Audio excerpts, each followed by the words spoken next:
So identity is you asking the questions until eventually you get to a point that you get to the deeper part of who do you want to be? What life do you want to live? And why do you want to live this life? Why is it important to you? Why is it worth you putting through all these hours? Why would you want to do that? That's transition when you go through it. And then the pressure part, when you said, here's who I'm going to be, where you declare your intentions to the world. This is what I'm going to be doing. A lot of times we keep things a secret. And so there's a debate. Some say you should never declare your intentions to the world because that pressure could create anxiety. You should never do it.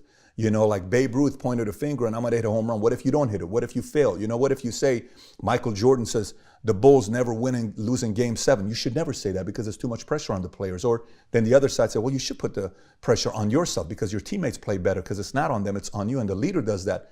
To me, I think declaring intention serves a purpose. I think when you go out there and you say, this is what I'm going to be doing, this is where I'm going to be at, you officially have the world holding you accountable. That pressure could be good pressure to put into your life. We hear the phrase peer pressure, and we always get the negative connotation with peer pressure, right? It's like, hey, don't do drugs because of peer pressure. You know, say no to drugs, peer pressure. Go to school, peer pressure, peer pressure.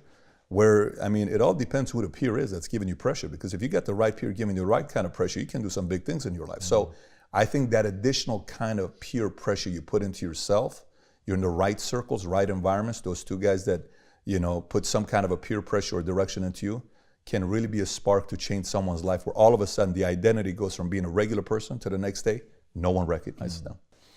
In the world of social media, of influencers, there's some that'll say things like, listen, you have a lot of time. Take your time.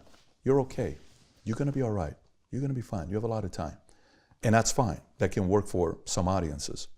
And sometimes you wonder if it's almost like a strategy so other people don't catch up to you because they think they're like, honestly, you sit there and say, is this guy really that dark that he's trying to get everybody else to slow down? So he kind of, you know, works his ass up. Well, hey, everybody else, you slow down. It's okay. Where for me on the other side is, listen, this never lies. This lies. When I look at my hand this way, I'm 25 years old. When I look at my hand this way, I'm 40 years old. We look at our hands too often this way. I like to look at my hands like this. This doesn't lie.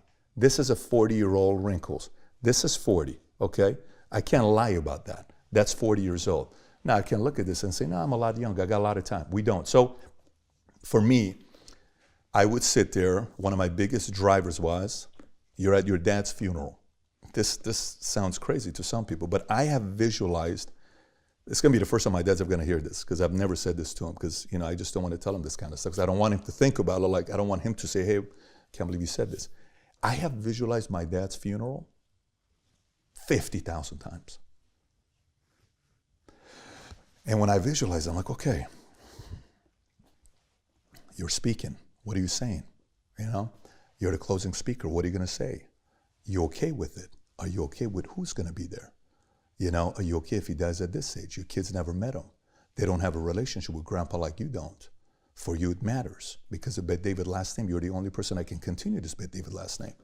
All the other guys didn't have kids. You have to continue this generation. There's a legacy. The Syrian community is a small community. We're an endangered species. It's not like there's millions of us. It's a very small community of Syria. We lost our country. So I go there and I'm like, oh my gosh, that's not how it's going to be. Here's how it's going to be. He's going to live this. This is what's going to take place. So when that day comes, I'm not going to have any regrets because I'm going to be good. That visualization of going there creates so much urgency for me that makes me move. Too often, this whole gift that we have, like we're not putting that gift of imagination and visualization in place. And so either we waste it and we just go into la la land. Oh my gosh, what if I have a big house? What if my, zip code is Beverly Hills? What if I have this big house? And what if I could put the big parties? What if I date these hot girls? What if I date the best looking guy? What if I have this? What if I have that? That's fine, but that's not deep enough. You got to go really deep with purpose and really deep with if you don't move, what could take place. So again, going back to it for me is for people to sit there and realize if you really want to move yourself, ask the questions, go deeper on what life could happen, both good and bad. Don't just say, oh, all good or all bad.